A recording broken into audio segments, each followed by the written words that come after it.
오늘은 누가복음 22장의 말씀인데요. 1절부터 좀 봐야 하지만 좀 분량상 10절부터 읽었습니다.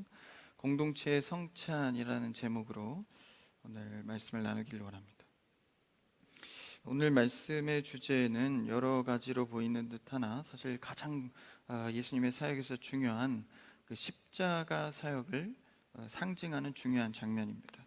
예수님께서 십자가 지시기 전에 제자들과 마지막 만찬을 나누시면서 또한 선언과 그리고 가르침을 주시는데, 그것은 전에와 비슷한 형태이지만 이제 조금 더 노골적으로 직접적인 십자가에 대한 상징을 드러냅니다. 그래서 어찌 보면 이 누가복음의 22장이 성경 전체의 내용을 상징하고 있듯 그렇게 중요한 내용입니다. 그러면서 한 가지의 개념과 그리고 성찬과 관련된 이야기를 좀 흘러갑니다. 오늘 말씀에서의 이 날은 유월절입니다. 유월절과 무교절이 같이 붙어서 소개되는데, 오늘 읽진 않았지만 22장 처음으로 돌아와서 1절을 한번 읽어볼까요? 1절, 22장 1절이요. 없으면 성경책으로 읽어볼까요? 시작. 유월절이라 하는 무교절이 다가오매. 유월절과 무교절은 맞닿아 있는 절기입니다. 그러니까 유월절은 하루로 지키고 무교절은 7일로 지키는데, 유월절이 끝나자마자 무교절입니다. 근데 유월절과 무교절은 이제 신약에 와서 거의 구분이 없을 정도로 같은 의미의 절기이기 때문에 무교절로 상징적으로 같이 쓰입니다. 이 붙어 있는 같은 절기는 이제 유월절 안에 어떤 무교절의 핵심 요소가 들어 있다고 보면은 틀림이 없습니다. 유교절은 이제 7일 동안 무교병만 먹으면서 이제 이스라엘 민족이 하나님 안에서 어떻게 시작되었는지를 기념하는 거죠. 이스라엘의 처음 출발은 이제 애굽에 종살이 할 때, 그때 하나님께서 그들을 이제 듣지 않고 외면하고 계시다가 때가 되매 그들을 이제 모세를 통해서 이제 구출을 하게 됩니다. 그 출애굽기 역사에서 이제 이스라엘 민족이 시작이 되는데, 그 출애굽기 주제가 뭐 이제 애굽에서 빠져나왔다, 구원됐다, 뭐 단순히 이렇게 보이지만 실제 그의 주제는 하나님께서 그들에게 누구인가, 하나님은 그들에게 어떤 하나님인가를 보여주는 것이죠. 그래서 이 출애굽의 기념을 하는 이 유월절과 무교절은 이제 우리가 잘 알다시피 유월절의 의미가 어린 양의 피를 문설주에 발라서 하나님의 심판이 지나가다, 패스 오버죠. 그래서 그 가정에 하나님의 심판이 어린 양의 피로 지나갑니다. 하나님께서 첫 것은 다 죽이기로 심판을 약속했지만 그 문설주에 어린 양의 피를 바른 그 집은 지나가게 되죠. 이 기원과 의미가 날짜상에도 거의 뭐 차이가 없기 때문에 유월절과 무교절을 같이 이렇게 지내게 됩니다. 홍해 전에, 이제 홍해를 건너기 전에 이미 하나님의 심판이 지나갔다는 상징의 유월됐다는 의미의 사건이 벌어지죠. 그러니까 하나님의 심판이 가정에서 지나가는데, 이것은 홍해를 건넌 다음에 출애굽이 완성된 게 아니라 이미 어린 양의 피로 심판이 지나갔다, 여기서 벌써 출애굽이 시작된 것입니다. 그 장면을 하나 읽어볼까요? 출애굽기 12장 27절에 이렇게 말하고 있는데, 한번 앞에 있습니다. 시작. 너희는 이르기를 이는 여호와의 유월절 제사라. 여호와께서 애굽 사람에게 재앙을 내리실 때에 애굽에 있는 이스라엘 자손의 집을 넣으사 우리의 집을 구원하셨느니라 하라 하매 백성이 머리 숙여 경배하니라. 어린 양의 피, 그 공로로 히브리 집집마다 이제 넘어가게 심판이 지나갑니다. 그러니까 이것은 물리적으로 홍해를 건넜을 때에 그들이 구원된 것이 아니라 이미 하나님께서 어린 양을 통해서 그들을 구원했다라는 것이죠. 이게 예수 그리스도를 예표하는 상징입니다. 뭔 소리가 나네요? 예수 그리스도를 예표하는 이 유월절, 그러니까 신약에 와서는 이것이 온전하게 더 십자가의 사건으로 성취되는 것이죠. 세례 요한 역시도 예수님을 이렇게 표현합니다. 요한복음 1장 29절에서 이렇게 말하고 있는데요. 한번 읽어볼까요? 요한복음 1장 29절 같이 시작.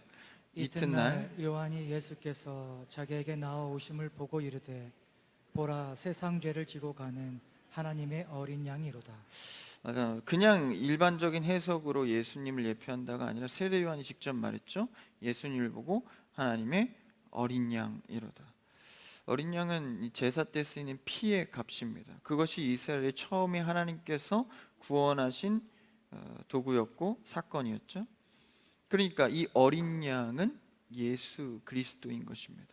끊임없이 하나님께서 그들에게 어린 양 언약을 통하여서 예수 그리스도가 우리를 구원할 것임을 알려주셨죠.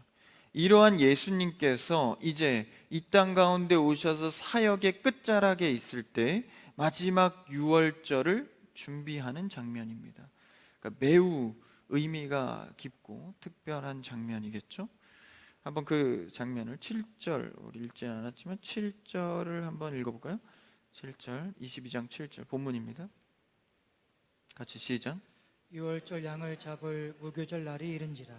유월절 양을 잡을 이제 무교절 날이 이르렀습니다. 8절도 읽어볼까요? 8절 넘겨주세요. 8절 없어요? 성경책으로 볼까요? 같이 시작. 예수께서 베드로와 요한을 보내시며 이르시되 가서 우리를 위하여 유월절을 준비하여 우리로 먹게 하라. 우리를 위하여 유월절을 준비하여 먹게 하라. 예수님께서 하신 말씀이죠. 제자들에게 이제 우리가 유월절을 준비할 터인데 먹을 것을 준비하라고 말씀하십니다. 먹게 하라. 근데 이 제자들은 다른 질문을 하죠. 9절을 읽어볼까요? 그 다음 절 9절 성경책으로 읽읍시다. 시작. 여짜오되 어디서 준비하기를 원하시나이까? 어디서 준비하기를 원하시나이까? 그러니까 예수님께서는 먹을 것에 대하여 준비의 얘기를 했는데 제자들은 장소에 대한 준비를 걱정했습니다. 만찬의 공간이 당연히 필요했겠죠. 예수님께서 그것을 모를 리 없었지만 예수님께서 집중하고 있는 것은 먹는 것이었습니다. 왜 그럴까요? 그러니까 물론 이제 장소도 중요하지만 말이죠. 뒤에서 이제 밝혀지는데 그럼에도 불구하고 예수님께서 이제 그 장소에 대한 이 제자들의 질문에 답을 주십니다. 10절을 오늘 첫 절인데 한번 읽어볼까요? 10절 성경체로 보죠. 10절 시작. 이르시되 보라 너희가 성내로 들어가면 물 한 동이를 가지고 가는 사람을 만나리니 그가 들어가는 집으로 따라 들어가서 이제 성 안은 예루살렘 성을 말하죠. 예루살렘 성에 들어가면 물 한 동이를 지고 가는 사람이 있을 텐데 그 자를 따라가라라고 말하죠. 그럼 이제 거기서 마지막 그 유월절의 성찬을 준비할 수 있다는 것을 알려주십니다. 여기서 나오는 이제 한 사람 10절에 나오는 사람이요. 물동이를 지고 가는 한 사람이 나오는데 이제 당시에 물동이를 지고 가는 사람들은 대부분 다 여성이었습니다. 여성으로 생각할 수 있는 문장이지만 사실 그 원어를 보면 안스로포스라는 남성형 단어를 씁니다. 그러니까 같은 사람의 단어여도 남성형이냐 여성형 단어를 썼냐에 따라서 그 성별을 구분할 수 있죠. 여기서 나오는 물동이 있는 사람은 당연히 여인으로 생각하겠지만 사실은 그 원문의 단어의 형태는 남성형이었다는 것이죠. 그러니까 당시 유대 관습에 따라서는 거의 다 여성이 지는데 남성이 이 물동이를 이고 가는 경우가 단 한 경우가 있었습니다. 마가복음에서도 이 사람을 표현할 때 남성의 단어를 똑같이 쓰고 있습니다. 그러니까 남성은 확실합니다. 근데 이제 유대 사회에서 남성이 물동이를 들고 가는 경우는 그 그룹이 에세네파일 때에 그 사람들이 남성이 물동이를 이고 갑니다. 왜 그러냐면 유일하게 에세네파 사람들이 이제 독신주의자들이 많았습니다. 그래서 이제 그 에세네파 사람 바리새인들처럼 경건주의자들인데 수천 명의 사람의 그룹이 있었습니다. 그 사람들 중에 이 독신주의자들은 자신이 스스로 해결을 해야 되잖아요. 그러니까 물동이도 자신이 이고 이렇게 생활을 한 것이죠. 근데 이 SNF파 사람들도 각지에 흩어져 있지만 이제 6월절이지 않습니까? 이제 유대인의 대명절 절기이기 때문에 6월절을 지키기 위해서 SNF파 사람들이 예루살렘 안으로 많이 흘러 들어왔죠. 그러니까 성 안에 들어와 있는 사람들 중에 남자가 물동이를 지고 간다. 그러면 6월절이 돼서 SNF파 사람들이 들어왔다. 그 중에 한 명이라고 명확하게 볼 수 있습니다. SNF파 사람들은 어떤 사람들인가? 이 그룹에 들어가기 위해서는 일단 서약을 해야 합니다. 하나님만을 오직 섬기겠다는 서약과 공동체를 내 몸과 같이 사랑하겠다는 두 가지 서약을 합니다. 그러니까 다시 말하면 이 SNF파 사람들은 철저하게 하나님을 사랑하는 것만큼 이웃, 공동체성에 대한 강조를 하는 사람들입니다. 더군다나 이 사람들은 초경건주의자들이기 때문에 말씀의 이 경건, 거룩함을 위해서 살아가는 자들이죠. 근데 그것이 개인의 경건만을 주장하는 것이 아니라 이 내가 거룩하게 살아가는 이유는 공동체를 위해서, 이런 인식을 갖고 있는 자들이 바로 이 물동이 있는 사람처럼 공동체성을 갖고 있는 SNF파입니다. 세례 요한 역시도 SNF파였습니다. 그러니까 이 초경건주의자들이 어떤 생각을 갖고 있는지 알 수 있는 것이죠. 그래서 이 6월절에 물동이를 지고 가는 것도 사실 이 남자도 역시 공동체를 위해서 6월절을 준비하고 있는 것으로 볼 수 있겠죠. 그러니까 이것을 통해서 우리가 알 수 있는 것은 이 개인의 성결을 넘어서 이 하나님을 믿던 이 경건주의자들의 모습에서 우리가 배울 수 있는 점은 이 공동체를 위한 마음들이 있었다는 것이죠. 그러니까 예수님께서 그들을 많이 꾸짖어서 그렇지 사실 그들은 성경대로 살려고 애를 쓰는 사람들이었습니다. 그러다가 잘못된 율법의 율법주의에 빠져서 그렇죠. 사실 이들은 매우 이 성경에 능통하고 또 그대로 살기 원하는 거룩한 경건주의자들이었습니다. 그들이 이렇게 경건한 것은 공동체를 위함인데, 그래서 이 공동체를 위한 성결도 예루살렘의 거처를 하나 잡고 그들이 6월절을 지키기 위한 것이었죠. 그러니까 이런 성결처럼 오늘날에도 이 교회의 멤버십이 매우 중요합니다. 그러니까 자기의 어떤 뜻대로 자기의 생각대로 공동체를 이뤄서 예배하는 것은 성경적이지 않은 것이죠. 성경에서는 이 교회라는 멤버십, 예수 그리스도가 머리 되셔서 우리가 유기적으로 움직이는 그 공동체, 이 교회라는 것은 성경적인 질서이고 체계이기 때문에 이것에서 벗어나서 자기 스스로 멤버십을 구축하고 혼자 신앙생활하는 것은 이 성경과 맞지 않습니다. 이 공동체 의식이 매우 중요한 것이죠. 그래서 오늘날에도 그냥 나는 예배만 드리고 나머지 내 생활은 내가 알아서 할래 라든지, 혹은 여러 교회를 다니면서 자기의 입맛대로 예배를 드린다든지, 아니면 그냥 영상 온라인으로만 예배를 드린다든지, 이러한 행동들은 사실 이 교회 멤버십에 맞지 않는 것이죠. 그래서 오늘날에도 이 개인주의를 넘어서 이기주의, 집단 이기주의로 퍼져가는 이런 사회 모습들을 보지 않습니까? 사실 이것에 대한 해결점은요, 다 교회에 있습니다. 이런 것들이 흘러가는 것도 책임도 교회에 있습니다. 사실 어찌 보면 세상 사람들이 교회가 더 그러지 않냐, 교회가 더 개인주의지 않냐, 이런 질타는요 우리가 순순하게 다 받아들여야 합니다. 왜냐하면 사회의 이기주의의 출발을 막을 수 있는 것은 유일하게 교회이기 때문입니다. 그래서 한국 교회가 그래도 소망이 있는 것은 아직도 꺼지지 않는 교회의 불씨들이 있기 때문에 우리가 소망을 갖는 것이죠. 그래서 이번 주에 참 안타까운 소식을 봤는데, 이 교사가, 초임 교사가 이제 그 뭔지는 아직 밝혀지진 않았죠.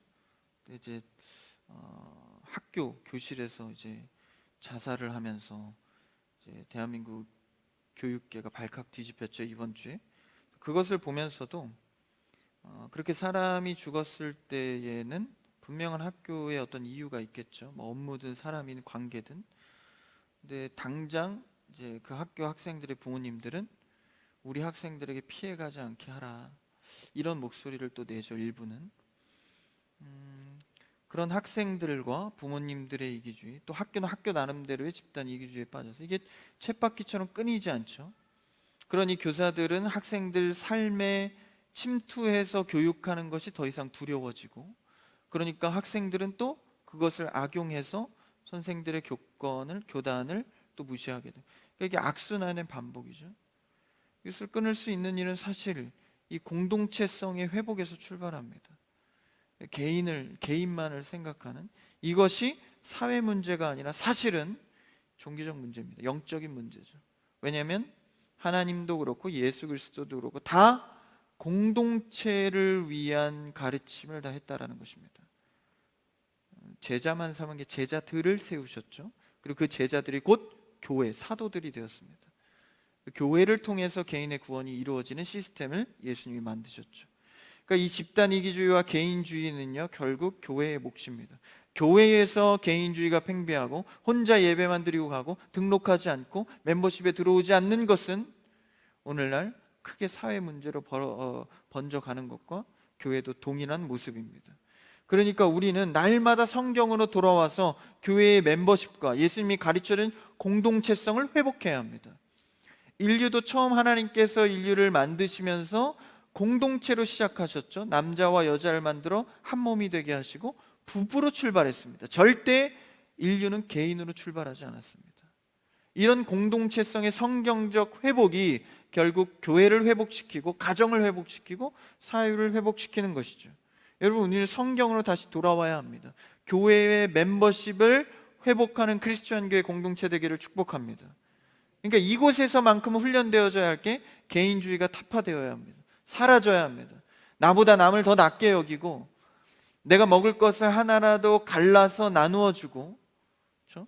나의 마음과 환경이 어려울지라도 상대를 살필 수 있는 그런 영적인 회복이 일어나야 합니다. 그래야 부흥도 있고 그래야 가정의 회복도 있는 것이죠. 그래서 이런 SNF파는 성결과 동시에 공동체성을 서약한 공동체였습니다. 그러한 사람들이 지금 살고 있는 곳에 예수님께서 그곳으로 그 자를 물동이 있는 그 SNF파의 한 사람을 따라 들어가면 그곳에서 이제 만찬을 할 수 있을 것이다 라고 말해주는 것이죠. 말씀을 이렇게 이어가시는데 11절과 12절을 한번 읽어볼까요? 따라 들어가서 그 다음 11절 시작. 그 집 주인에게 이르되 선생님이 내게 하는 말씀이 내가 내 제자들과 함께 유월절을 먹을 객실이 어디 있느냐 하시더라 하라.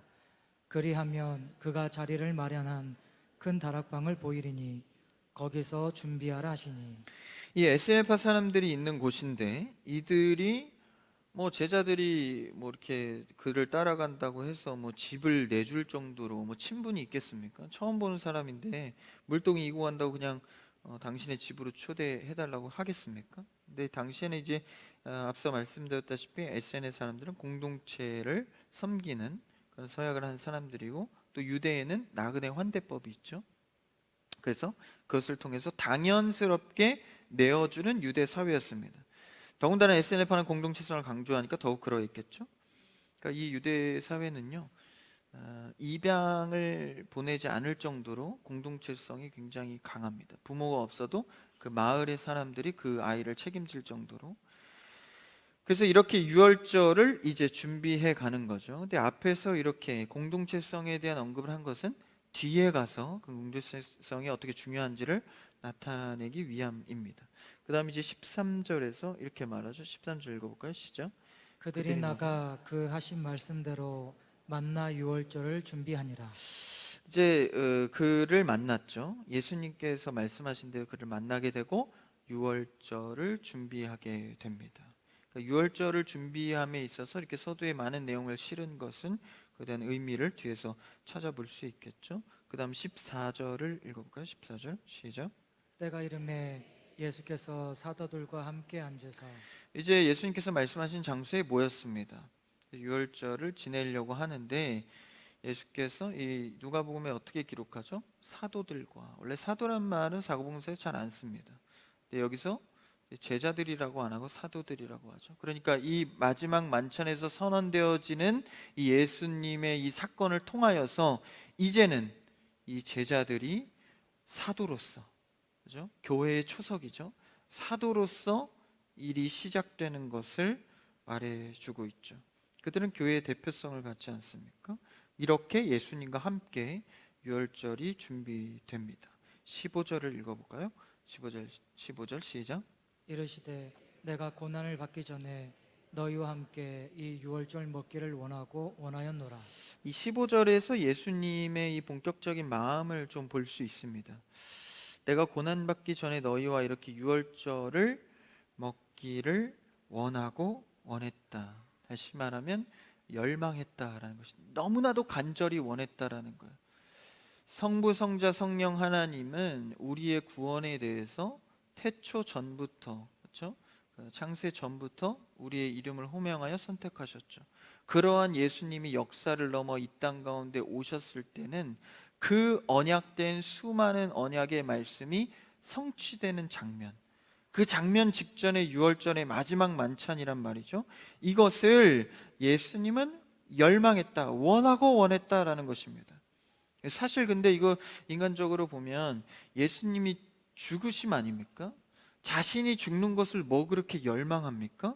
그토록 자신이 우리를 위하여서 몸을 내어주는 것은 억지로 하고 있지 않다라는 것을, 이 마음을 볼 수 있는 것이죠. 자신을 내어줄 때 억지로 하는 것이 아니라 기꺼이 십자가 제단에 자신을 드리는 것입니다. 물론 이제 상황적으로, 사건적으로는 로마 군병과 그리고 수많은 재판들 속에서 수치스럽게 넘겨지는 모습이 연약한 어린 양의 모습 같지만, 실제는 예수님이 자신의 의지로, 억지로가 아니라 기꺼이 자신을 우리를 위해서 드리는 사랑인 것이죠. 그러니까 이것이 우리의 이성과 지성으로는 이해되기는 쉽지 않습니다. 이 땅을 지으시고 태초 전부터 스스로 계신 분께서 우리를 위해서 자신을 기꺼이 내어주었다. 그것도 마지못해 한 것이 아니라 원하고 원하였다는 것이죠.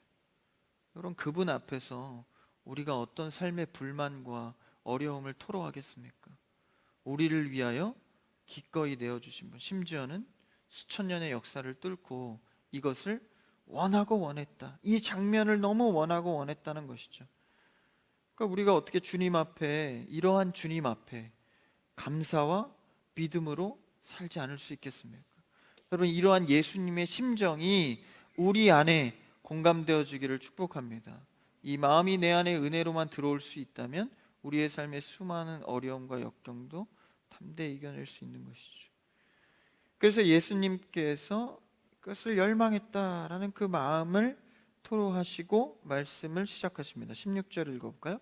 16절 시작. 내가 너희에게 이르노니 이 유월절이 하나님의 나라에서 이르기까지 다시 먹지 아니하리라 하시고, 어제 하나님의 나라의 유월절이 이루어진다라는 것은 다시 오실 때라는 거죠. 이제 그 유월절의 완전한 완성은 이제 예수님께서 재림하실 때이지 않습니까? 그래서 그런 종말론적 관점에서 예수님이 다시 오실 때까지 나는 먹지 않겠다, 이 유월절의 절기를 지키지 않겠다라는 얘기죠. 이게 무슨 말일까요? 그러니까 이 구원의 성격을 말하고 있는 것입니다. 이제는 예수 그리스도를 통하여서 더 이상 유월절 어린 양을 잡는 그 구약의 반복되는 어린 양의 피, 지워도 지워지지 않는 우리의 죄, 계속해서 날마다 그 피값을 치러야만 주님 앞에 나아갈 수 있는, 그러나 이제는 다시 먹지 않아도 된다라는 것이죠. 그다음에 두 번째 의미는 구원은 행위로가 아니다라는 것을 말해주고 있는 것입니다. 이제는 먹고 제사하고 이런 거 행위를 통해서 구원받는 것이 아니라 예수 그리스도가 완전하고 온전하게 이루시기 때문에 우리는 그분만 의지하여서 구원을 얻는 것이지 행위로 구원을 얻는 것이 아니다라는 것이죠. 다시 말하면 주님이 이루신다라는 것입니다. 구원이 완성되기까지 우리의 행위가 부도덕하거나 잘못되면 구원이 취소되고 이런 게 아니라는 거예요. 우리의 행위로 변동되는 것이 아니라 예수 그리스도께서 끝까지 하시겠다라는 것이죠. 그 은혜의 시대에 우리가 그 은혜를 받은 자들입니다. 그래서 우리의 행위로가 아니고 구약에 반복되는 피의 값으로 하는 것이 아니고 예수 그리스도의 완전하신 그 죄사함으로 우리가 구원을 얻는 것이죠. 여러분, 주님의 구원은 완전하십니다. 우리가 그것을 믿음으로 받아 살아가게 되는 것이죠. 그래서 나의 삶에서 성품도 경제적인 것도 자질도 능력도 나는 부족하나 주님이 완전하시오 내 주님이 되시니 나는 그것으로 만족하며 살아갈 수 있는 것입니다. 내가 부족하다면 완전하신 주님이 고치시고 수정하시고 가르치시고 알게 하시고 깨닫게 하시고 만드셔서 나를 구원의 대열에 서게 하신다라는 것이죠. 그러니 돌아보면 주의 은혜가 아닌 것이 없고 돌아보면 주님이 아니하신 것이 없다라는 것입니다. 이 구원의 은혜에 들어온 자는 주님의 은혜를 열망하는 것이죠. 나의 부족함을 주발 앞에 날마다 내려놓고 이 무지한 자가 이해하게 하시고 말하게 하시고 주님을 보게 하시니 이것이 은혜입니다.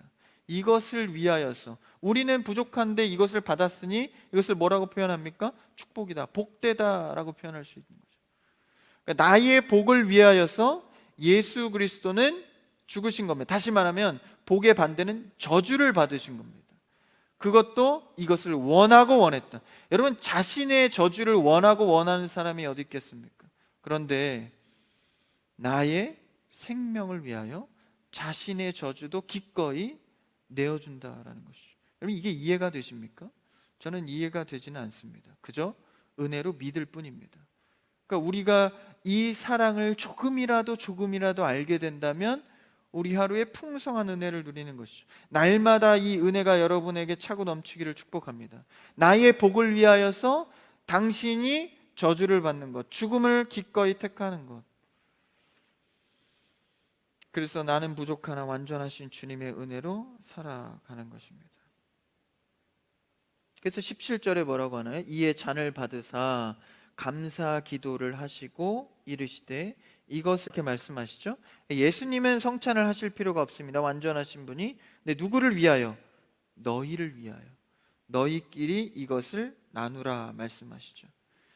그러니까 너희라는 것은 하나된 공동체를 말합니다. 다시 말하면 하나님 아버지 안에서의 하나된 성도를 말하는 것이죠. 그러니까 17절은 너희끼리 나누라라는 것은 성도의 교제를 말합니다. 앞서 우리가 봤던 SNF와 같이 공동체성을 강조하고 있는 것이죠. 그러니까 이 공동체성을 강조하고 있는 SNF 집에서 공동체성을 가르치고 강조하고 있는 것입니다. 매우 이야기가 재밌게 흘러가고 있는 것을 볼 수 있죠. 그리스도 안에서는 차별도 없고 계급도 없습니다. 그래서 예수님께서 너희끼리 하나된 공동체로서 나누라라는 것이죠. 막힌 담을 허시는 분, 그러니까 이를 위하여서 죽으신 거 아닙니까? 근데 우리끼리 당을 짓고 차별하고 계급화하는 건, 근데 초대교회 때부터 그랬죠. 다시 예수 그리스도로, 예수 그리스도의 질서로 돌아와야 하는 것이죠. 그래서 그것을 위해서 목숨까지 바치면서 선교한 것이 사도 바울 아닙니까? 성도의 교제, 새로운 하나된 공동체, 차별도 계급도 없는 그 예수님이 원하셨던 나누는 공동체. 18절을 한번 읽어볼까요? 18절 본문이요. 시작. 내가 너희에게 이르노니 내가 이제부터 하나님의 나라가 임할 때까지 포도나무에서 난 것을 다시 마시지 아니하리라 하시고. 포도나무에서 난 것은 이제 포도주를 말하죠. 이제 곧 흘리실 보혈을 말합니다. 그 보혈의 은혜가 그의 죽으심으로 충분하기 때문에 다시 피 흘릴 필요가 없다라는 것이죠. 여러분, 예수님은 영단번 한 번에 우리를 구원하셨습니다. 할렐루야.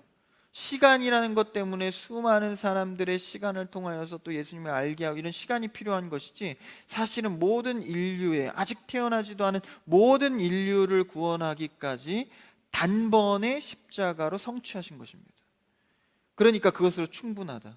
다시 마실 필요가 없다는, 다시 그 피를 흘리실 필요가 없다라는 것이죠. 이 한없는 은혜를 우리가 깨달아 살아가야 합니다. 19절을 읽어볼까요? 19절 시작. 또 떡을 가져 감사하기도 하시고 떼어 그들에게 주시며 이르시되, 이것은 너희를 위하여 주는 내 몸이라. 너희가 이를 행하여 나를 기념하라 하시고. 이번에는 또 떡을 가져다가 감사 기도를 하시고 떼어라고 표현을 합니다. 그래서 성찬의 의미가 이제 나오는데 성찬에서 이제 기념하라라고 말해 기념하라는 것은 기억하라라는 것입니다. 그러면서 떡을 떼시죠. 떼었다라는 것은 으깨어 부시다라는 뜻입니다. 다시 말하면 자신의 고난을 표현하는 것이죠. 자신의 몸을 부시고 으깨서 기꺼이 떼어주는 것입니다. 그러니까 이 식사 자리 속에서 이런 성찬을 통하여서 예수 그리스도의 의미가 무엇인지를 가르치고 있는 것이죠. 그래서 성경에 은혜 받는 방편 세 가지가 무엇이죠? 말씀과 기도와 성찬입니다. 성찬은 예수님께서 제정하신 예수 그리스도의 죽으심과 우리의 다시 사는 상징의 성찬입니다. 그러니까 자신을 떼어주는 이 예식을 통하여서 내가 지금 너희를 위해서 무엇을 하는지를 깨닫게 하는 것이죠. 그래서 이 성찬을 통하여서 예수님의 피와 살로 내 영이 산다, 다시 산다, 또 살아간다는 것을 상징하고 있는 것입니다. 이 식사 자리는 뭐죠? 여러분, 식사는 우리가 육이 살아갈 수 있는 에너지원입니다. 에너지를 공급받는 것이죠. 아무리 잘나고 아무리 건강한 사람도 먹지 않으면 죽습니다. 그러니까 이 기초적인 에너지원을 공급받는 자리가 식탁의 자리지 않습니까? 그래서 가정이 아무리 바빠도 식탁의 자리에 모이는 것은 우리의 가정이 같은 에너지를 공급받고 있다, 하나라는 상징성을 갖고 있지 않습니까? 그래서 뭐 방에 들어가서 혼자 밥 먹어도 되잖아요. 근데 왜 모여서 식사합니까?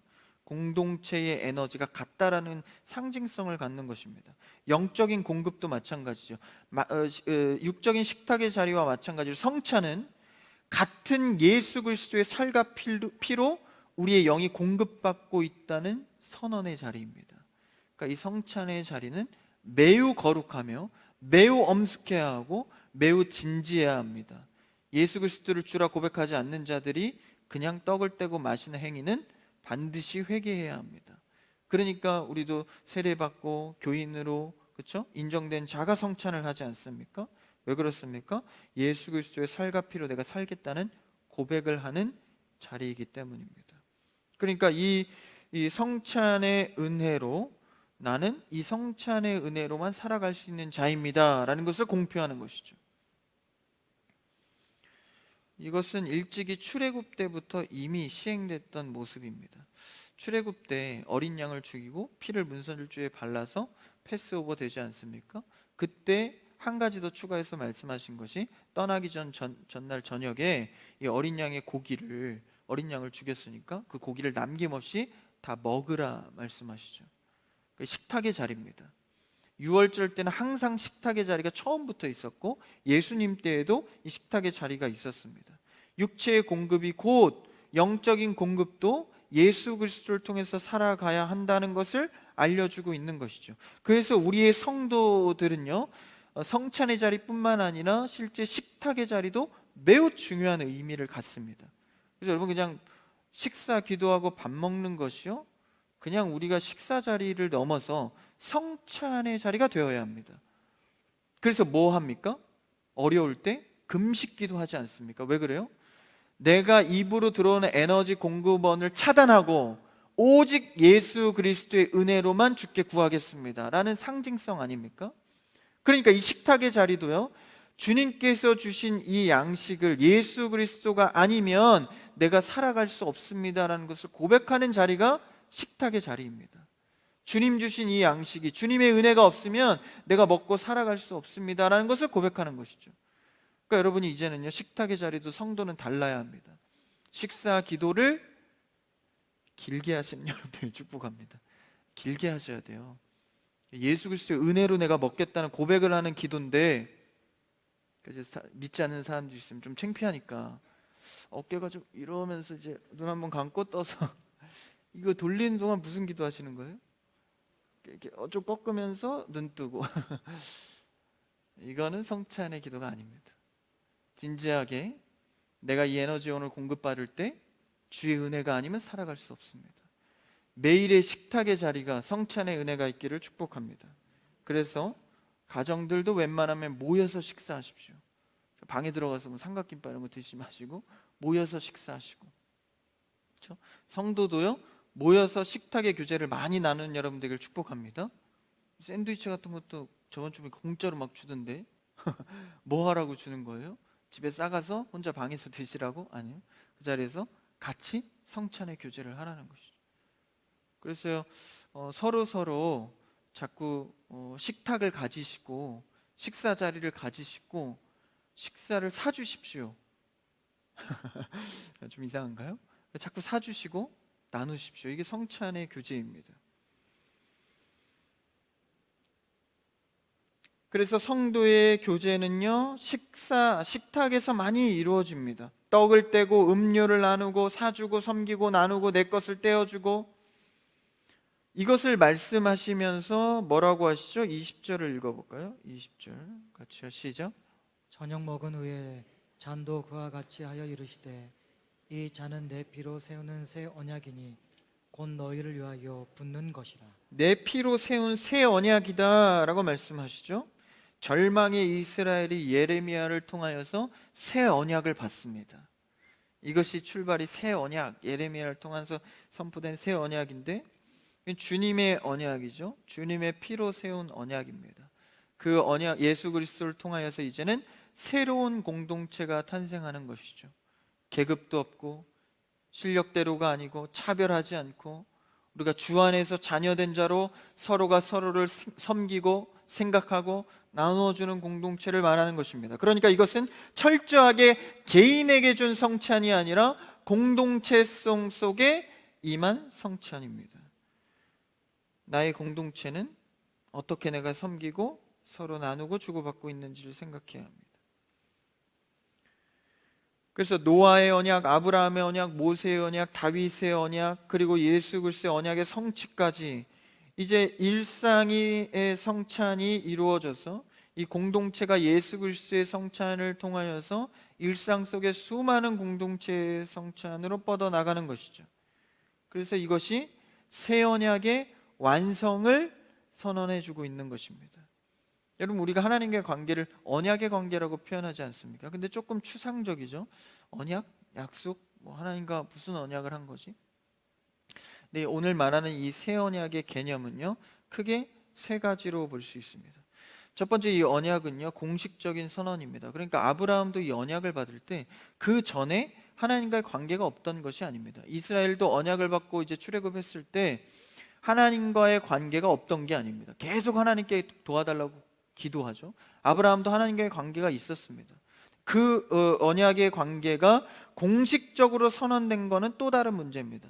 여러분, 우리가 하나님을 인식하고 알고 믿고 있는 것과 언약을 공식적으로 붙드는 것은 또 다른 문제입니다. 그러니까 다시 말하면 이 언약은요, 삶으로 하나님이 개입해 들어오는 것, 예수 그리스도의 피가 내 안에 흘러 넘치는 것을 말합니다. 그저 그렇게 신앙생활하는 게 아니라 하나님이 우리의 삶에 침투해 들어오셔서 사사건건 기도하고 찔리게 하시고 알아가게 하는 언약의 역사가 이루어지기를 축복합니다. 그게 언약적 관계인 거죠. 그 다음 두 번째는 이 언약의 관계는요, 삶과 죽음의 문제를 다루는 것입니다. 새 언약을 통해서만 구원이 이루어진다라는 것이죠. 단순히 우리가 복을 받고 잘 살게 되고 건강해지고, 여러분, 이것은 언약의 관계가 아닙니다. 단순한 언약의 관계가 아니라 우리가 구원의 문제, 내가 무엇으로 주님께 구원을 받았는가. 그러니까 우리가 누리는 복은요, 다 이 구원의 복으로부터 말미암음입니다. 내가 주께 구원받았으니 이런 어려움과 환난 가운데에서도 이겨낼 수 있는 것이죠. 믿음으로 우리를 의롭게 하심, 이것이 언약의 관계입니다. 마지막 세 번째 새 언약의 관계는요, 하나님께서 우리에게 주권적으로 행하신다라는 것입니다. 그러니까 우리는 하나님께서 행하신 일에 따르는 의무가 생긴 것이지 우리가 어떤 행위로 하는 것이 아닙니다. 이 언약적 관계는요, 절대적으로 하나님께서 이루어 가십니다. 그러니까 우리가 예배 드리는 거, 헌금하고 섬기고 봉사하는 거, 전도하는 거, 선교하는 거, 이게 다 뭐예요? 행위를 통해서 언약이 형성되는 겁니다. 아닙니다. 하나님께서 일하시는 거고 우리는 그분을 따를 때 의무적으로 당연히 해 가는 것이죠. 여러분, 예배하고 섬기는 일은요, 의무입니다. 당연한 일들입니다. 마치 우리가 자고 일어나면 화장실에 가서 씻고, 그렇죠? 양치질하는 의무처럼 당연하게 하는 일이다라는 것이죠. 그래서 이 언약의 공동체는 하나님 안에서 이 성찬, 예수 그리스도를 통하여서 구원의 은혜를, 구원의 혜택을 누리게 되는 것입니다. 이제는 그곳에 차별도 없고 계급도 없고, 그렇죠? 비방이나 조롱도 없는 것이죠. 서로가 서로를 위해주는 섬김의 공동체가 되는 것입니다. 예수 그리스도가 자신의 희생을 통하여서 그 공동체, 오늘날로 말하면 그 교회를 만든 것이죠. 우리는 이 성찬, 공동체의 성찬을 회복해야 합니다. 개인의 삶에서 성찬이 회복되고 각자의 가정에서, 직장에서, 교회 안에서 회복되어야 합니다. 주님께서 우리를 통하여서 구분하신 사랑, 교회를 통하여서 우리 안에 임한 그 사랑, 성찬을 통해서 회복되기를 축복합니다. 그래서 여러분의 식탁의 자리, 또 섬기는 자리가 예수 그리스도를 통하여서 기꺼이 나의 의무를 다해서 나누고 섬기는 여러분의 공동체성이 회복되는 여러분의 개인과 가정 되기를 축복합니다.